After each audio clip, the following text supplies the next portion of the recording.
ఎఫ్రాయిము ఎఫ్రాయిము బొమ్మలతో నాకు ఇక నిమిత్తము దేవునికి స్తోత్రం కలుగును గాక. దేనితోట? బొమ్మలతో నాకు ఇక నిమిత్తము ఏమి? దేనితోట చెప్పండి? దేనితోని? బొమ్మలతో. ఆ తర్వాత మాట, నేనే ఆలకించుచున్నాను, నేనే ఎఫ్రాయిమును గూర్చి విచారణ చేయుచున్నాను. నేను ఎలాంటిదట? చిగురు పెట్టు సరళి వృక్షము వంటి వాడను. దేవునికి స్తోత్రం కలుగును గాక.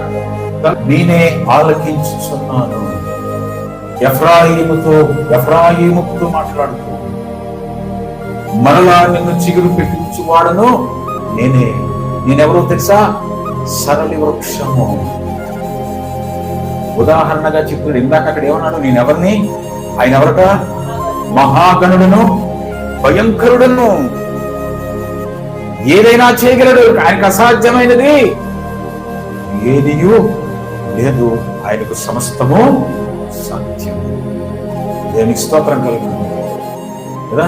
ఆయన ఏదైనా, ఇందాక పాడారు కదా, ఏమైనా చేయగలవు, మార్చగలవు, నీ నామముకే మహిమంగా తెచ్చుకో, నీకే సాధ్యము.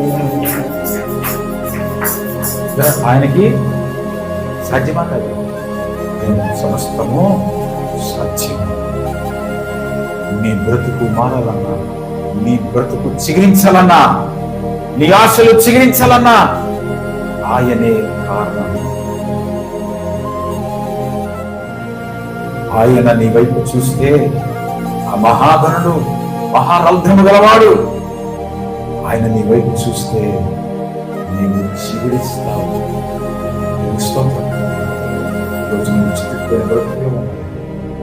ఈరోజు ఎటువంటి సహాయం నీకు అందటం లేదేమో, ఎటువంటి అవకాశం నీకు లేదేమో, నీ దారులు మూసుకుపోయాయేమో.